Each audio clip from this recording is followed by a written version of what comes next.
미사강변 아파트 23층에서 내려다 보이는 풍경은 언제나 평온했습니다. 이른 아침 햇살이 한강을 비추면 장혜수는 어김없이 창가에 서서 하루를 시작하죠. 50살의 나이에도 꼿꼿한 그녀의 어깨에는 30년간 쌓아올린 청소업체 대표로서의 자부심이 묻어났습니다. 하윤아, 일어났니? 혜순이 딸의 방문을 살며시 두드리면 침대에서 뒤척이는 소리가 들려옵니다.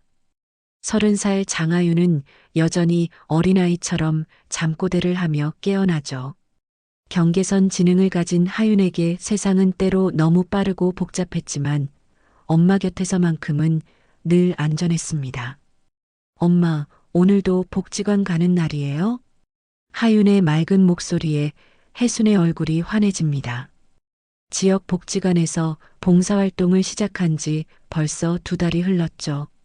처음엔 하윤이 다른 사람들과 어울릴 수 있을까 걱정했던 혜순이었지만 이제는 오히려 딸의 순수한 마음이 주변 사람들에게 얼마나 큰 위로가 되는지 알게 되었습니다. 복지관으로 향하는 길에서 하윤은 작은 발견들에 감탄하며 걸었습니다. 길가에 핀 개나리꽃, 햇볕에 반짝이는 유리창, 지나가는 강아지의 털 색깔까지 모든 것이 하윤에게는 특별한 의미였죠. 혜수는 그런 딸의 모습을 보며 마음 한편으로는 안쓰럽기도 하고 다른 한편으로는 이렇게 순수한 마음을 가진 딸이 자랑스럽기도 했습니다. 복지관 식당에서 도시락을 나누어 주는 봉사를 하던 어느 날 하윤에게 새로운 인연이 찾아왔습니다. 도시락 납품업체 팀장으로 일하는 민도혁이었죠. 30살의 그는 차분하고 신중한 모습으로 하윤에게 다가왔습니다. 하윤 씨, 오늘도 웃음이 예쁘시네요. 도혁의 말에 하윤은 수줍게 고개를 숙였습니다. 그의 따뜻한 말 한마디가 하윤에게는 온 세상을 밝혀주는 햇살 같았죠. 혜수는 멀찍이 서 그 모습을 지켜보며 복잡한 심정이었습니다. 딸이 행복해하는 모습을 보니 기쁘면서도 혹시 누군가 하윤의 순수함을 이용하지는 않을까 하는 걱정이 앞섰습니다. 하지만 도혁은 정말 진심으로 하윤을 아끼는 것 같았습니다. 매일 복지관에 납품을 마치고 나면 잠시 시간을 내어 하윤과 이야기를 나누었고 주말에는 함께 공원을 산책하기도 했죠. 하윤은 그런 도혁과의 시간을 세상에서 가장 소중하게 여겼습니다. 도혁과 하윤의 만남이 시작된 지 6달이 흘렀습니다. 혜수는 딸의 변화를 지켜보며 마음이 복잡했죠. 하윤은 매일 아침 거울 앞에서 머리를 단정히 빗고 예쁜 옷을 골라 입으며 복지관에 갈 준비를 했습니다. 그 모습이 어린 소녀처럼 설레어하는 것 같아 보기에는 좋았지만 혜순의 마음 한구석에는 여전히 불안이 자리 잡고 있었습니다. 엄마, 도혁 오빠가 오늘 맛있는 거 사준대요.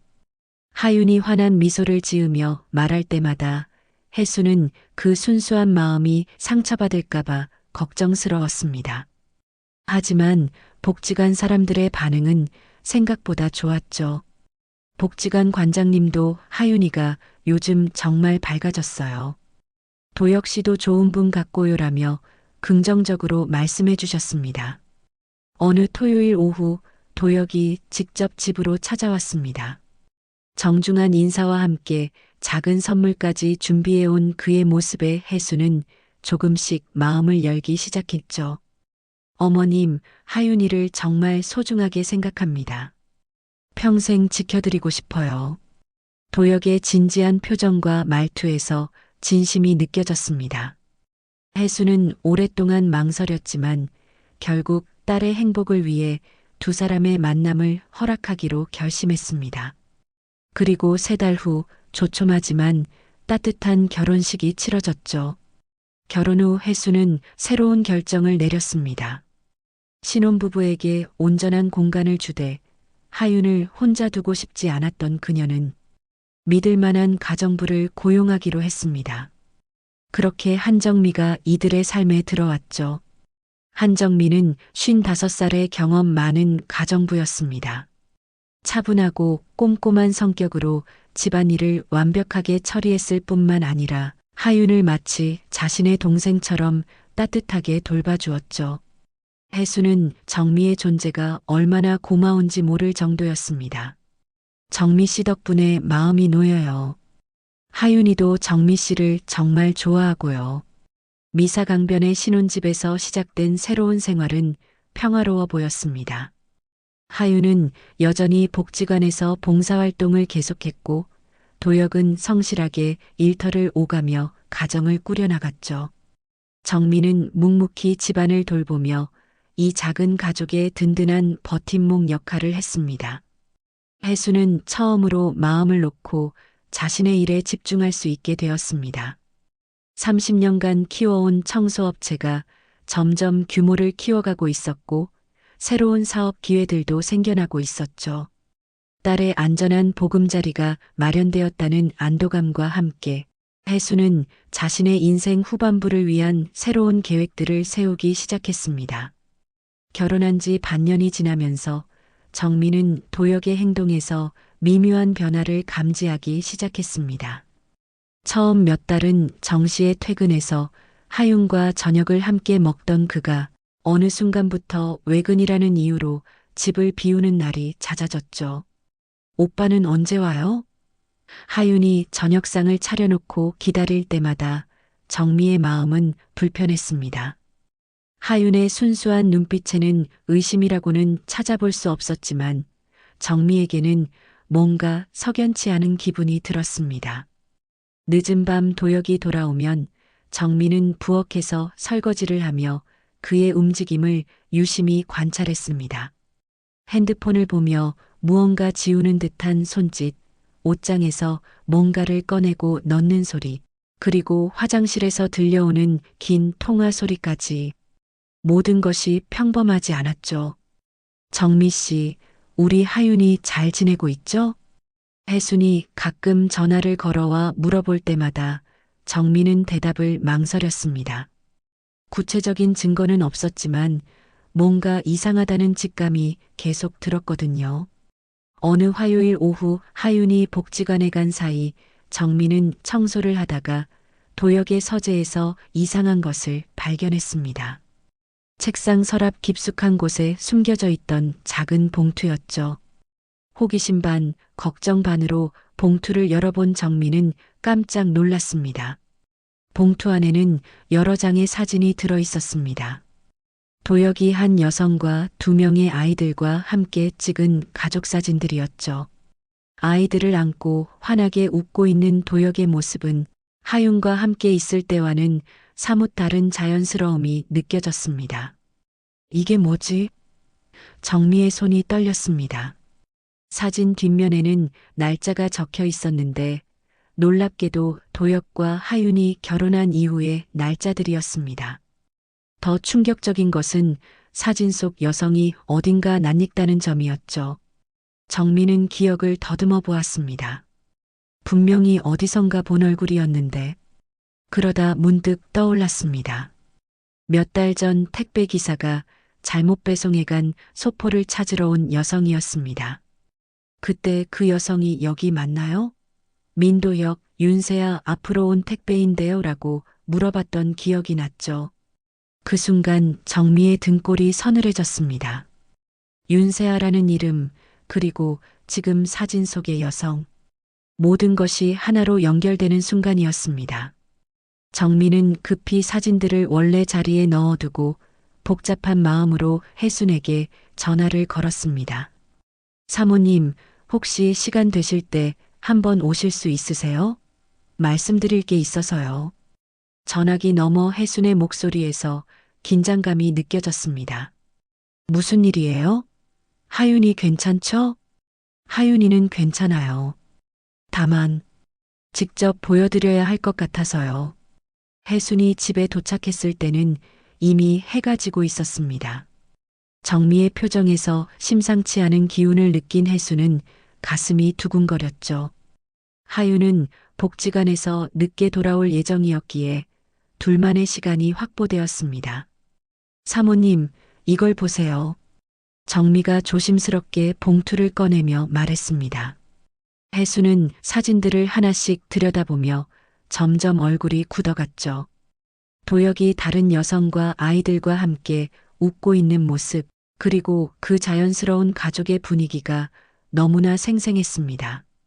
이게 언제 찍힌 사진이에요? 혜순의 목소리가 떨렸습니다. 뒷면 날짜를 보시면 알겠지만 모두 하윤이와 결혼한 후에 찍힌 것 같아요. 정미의 말에 혜순은 더욱 충격받았습니다. 그렇다면 도혁이 하윤과 결혼한 상태에서 다른 가족과 함께 지낸다는 뜻이었죠. 그리고 사모님, 기억이 나는데요. 몇 달 전에 택배가 잘못 와서 찾으러 온 여성이 있었어요. 그때 윤세야 앞으로 온 택배라고 했었거든요. 정미의 증언의 혜수는 모든 퍼즐 조각이 맞춰지는 느낌이었습니다. 그날 밤 혜수는 잠을 이룰 수 없었습니다. 머릿속에서는 온갖 생각들이 소용돌이쳤죠. 혹시 자신이 너무 성급하게 결론을 내린 것은 아닐까, 하지만 사진이 거짓말을 할 수는 없는 노릇이었습니다. 다음 날 아침 혜수는 결심을 굳혔습니다. 직접 확인해 보기로 한 것이죠. 도혁의 개인 서류들을 살펴보니 더욱 놀라운 사실들이 드러났습니다. 하윤 명의로 된 각종 보험증권과 투자계약서, 그리고 거액의 대출 서류까지 하윤이 전혀 모르는 사이에 진행된 일들이었습니다. 가장 충격적인 것은 혼인신고 서류였습니다. 결혼식은 올렸지만 법적으로는 혼인신고가 되어 있지 않았던 것입니다. 혜수는 이 모든 것이 계획적이었다는 것을 깨달았죠. 정미 씨, 우리 하윤이를 위해서라도 끝까지 알아봐야겠어요. 혜순의 목소리에는 강한 의지가 담겨 있었습니다. 며칠 후 혜수는 용기를 내어 도혁의 휴대폰에서 발견한 안동 외곽 주소지로 직접 향했습니다. 3시간의 긴 여행 끝에 도착한 곳은 한적한 시골 마을이었죠. 주소지 근처에서 차를 세우고 주변을 둘러보던 혜수는 믿기 힘든 광경을 목격했습니다. 작은 놀이터에서 도혁이 2명의 아이들과 함께 놀고 있었던 것입니다. 그 모습은 너무나 자연스럽고 행복해 보였죠. 혜수는 숨을 죽이며 그 모습을 지켜보았습니다. 아이들이 아빠라고 부르며 도혁에게 달려가는 모습, 그리고 그들을 따뜻하게 안아주는 도혁의 모습, 이것이 바로 도혁의 진짜 가족이었던 것입니다. 마음을 진정시키며 근처 부동산 중개소에 들어간 혜수는 조심스럽게 물어보았습니다. 이 근처에 사는 분 중에 민도혁 씨라고 아세요? 아, 윤세아 씨 남편 말씀이시죠? 3남매 키우시는 분이요. 좋은 가정이에요. 부동산 중개업자의 말에 혜수는 더 이상 의심할 여지가 없었습니다. 도혁에게는 이미 아내와 3명의 아이가 있었던 것이죠.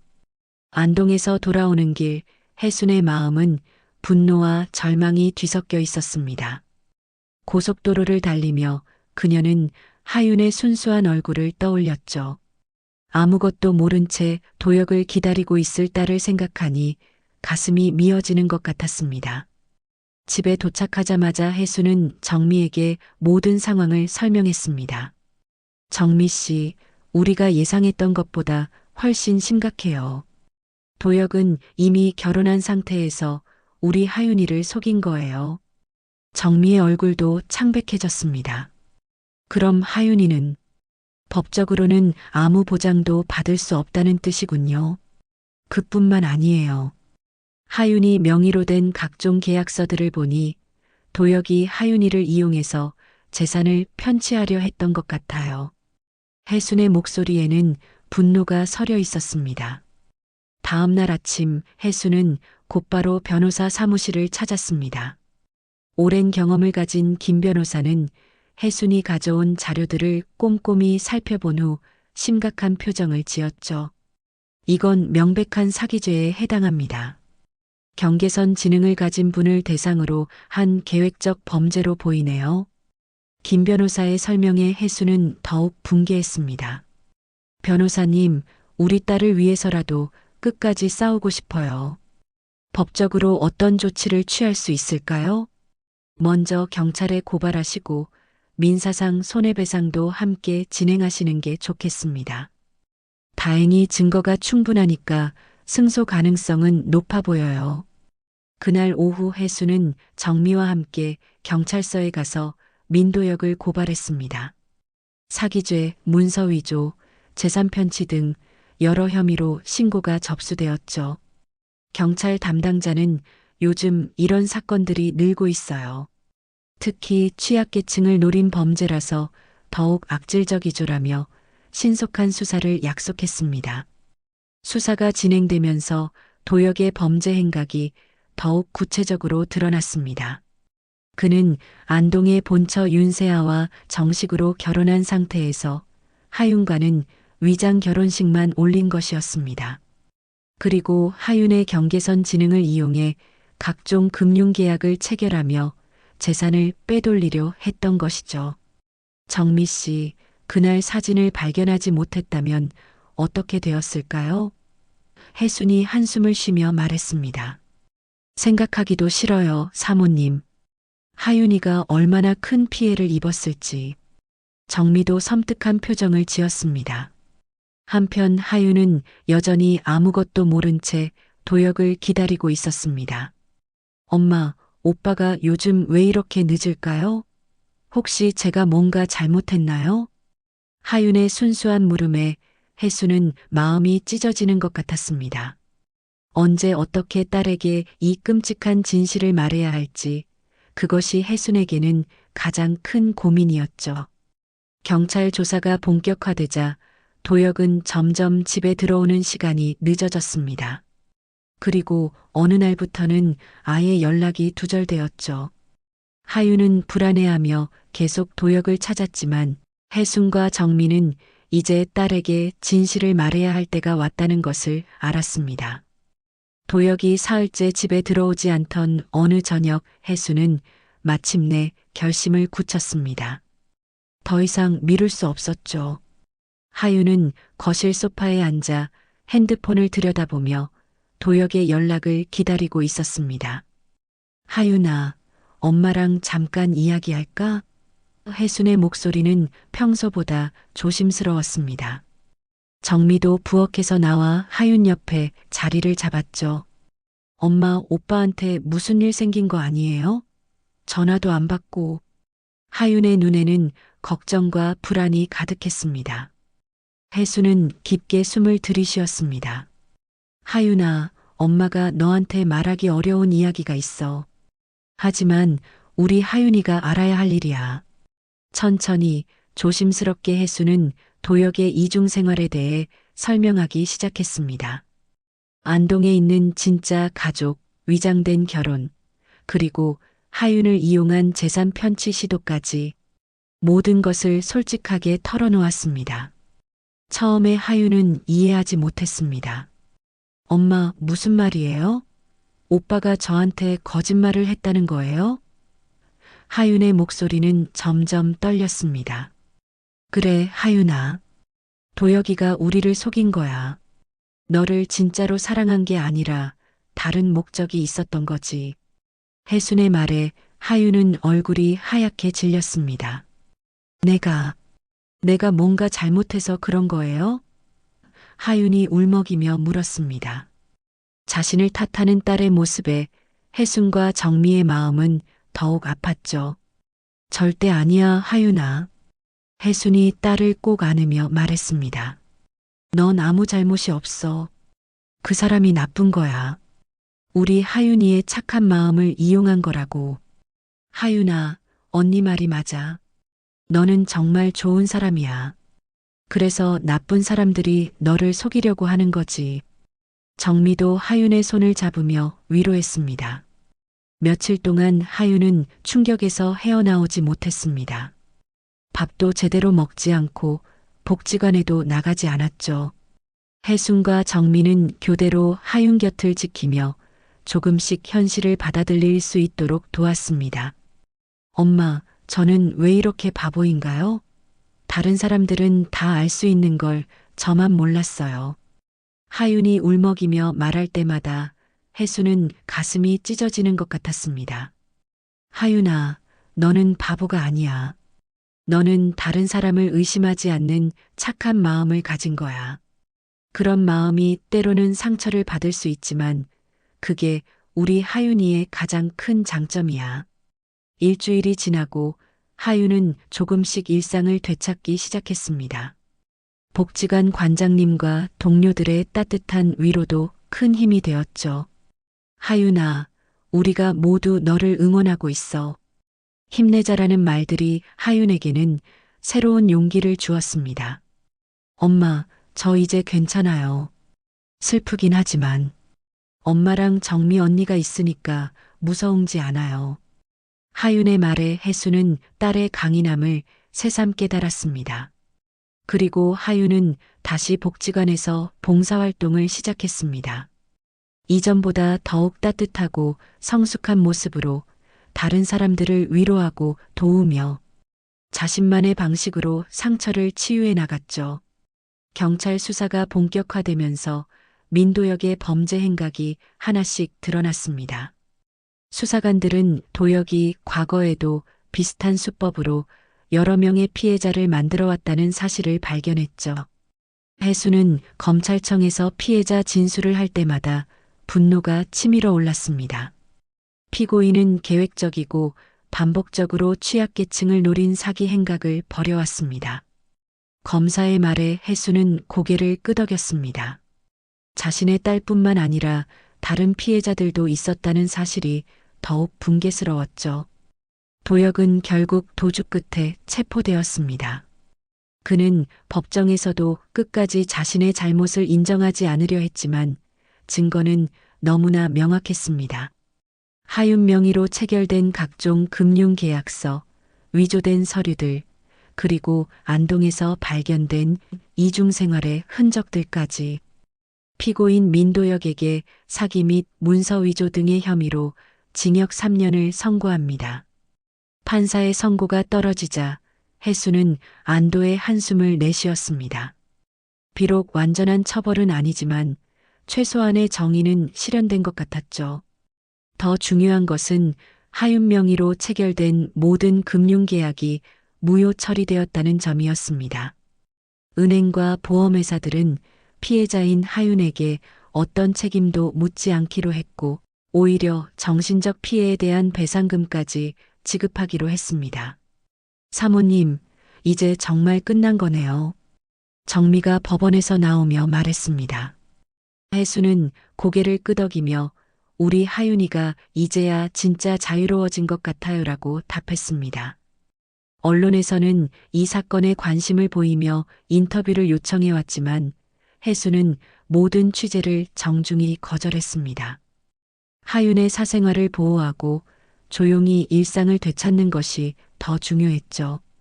재판이 끝난 후 혜수는 정미와 진지한 대화를 나누었습니다. 정미 씨, 그동안 정말 고마웠어요. 정미 씨가 아니었다면 우리가 이렇게 해결할 수 있었을까 싶어요.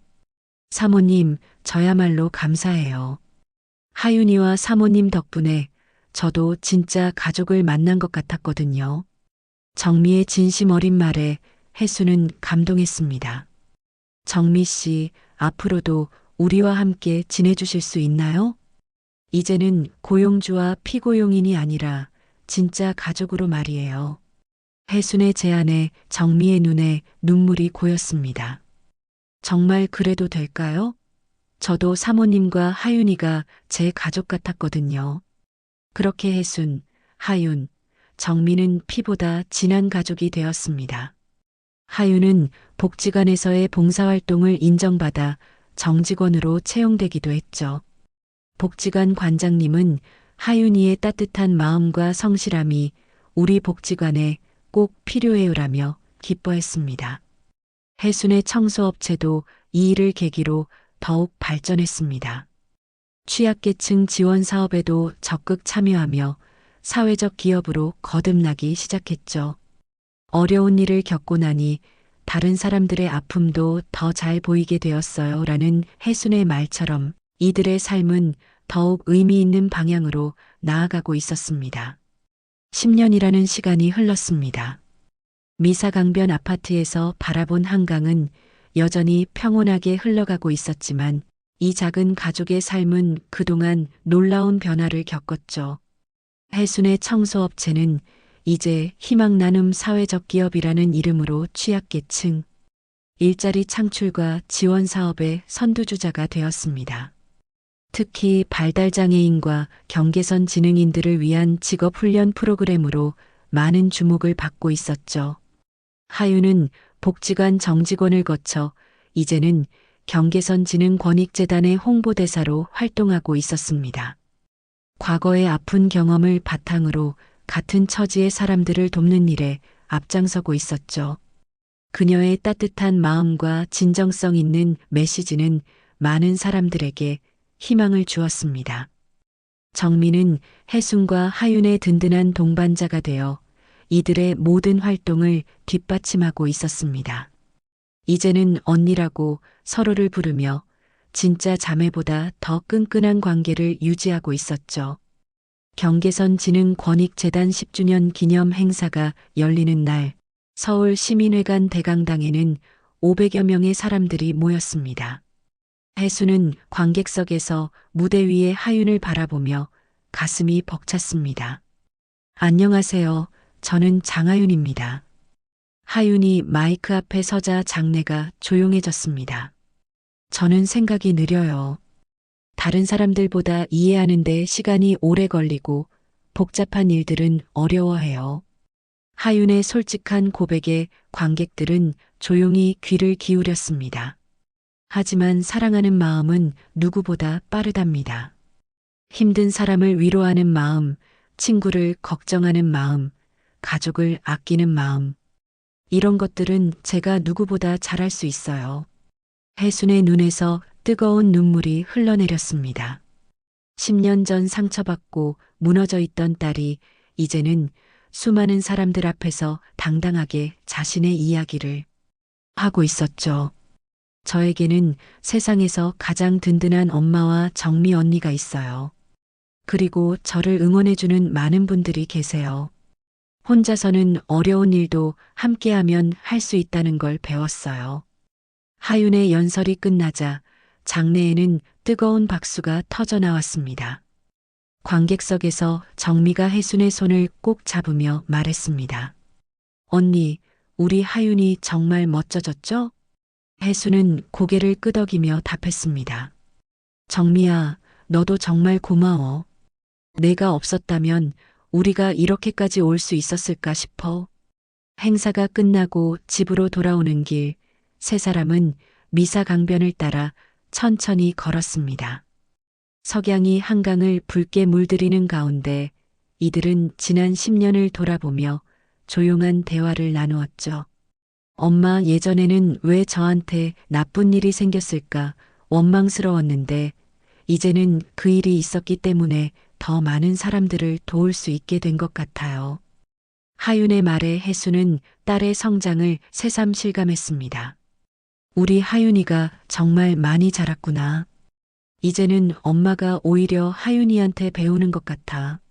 그날 밤 세 사람은 거실에 모여 앉아 차를 마시며 미래에 대한 이야기를 나누었습니다. 피로 맺어지지 않았지만 서로를 지켜낸 진짜 가족, 그들의 사랑과 신뢰는 어떤 시련도 이겨낼 수 있을 만큼 단단해져 있었습니다. 창밖으로 미사강의 야경이 반짝이고 있었고 이 작은 가족의 일상은 오늘도 평온하고 따뜻하게 이어져 가고 있었습니다.